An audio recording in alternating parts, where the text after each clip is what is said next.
এক যে ছিল কুকুর, আর ছিল এক মোরগ।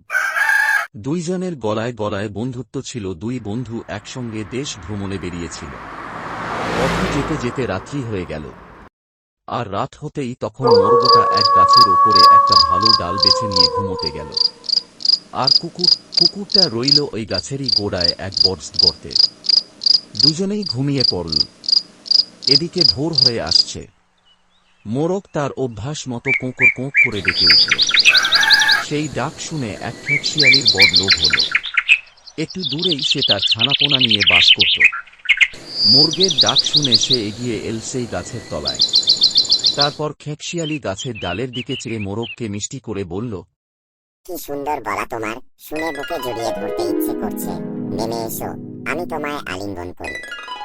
এই কথা শুনে মোরগটিও মিষ্টি করে বলল, এই গাছের নিচে আমার দারোয়ান ঘুমোচ্ছে, তাকে আগে জাগাও, সে উঠে দরজা খুলে দিক, তখন আমি নিচে নামতে পারব।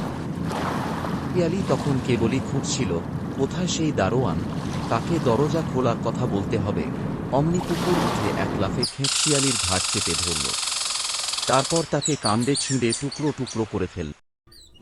উপদেশ: দুর্বলেরা সবলের সাহায্য নিয়ে অতি সহজেই শত্রু দমন করতে পারে।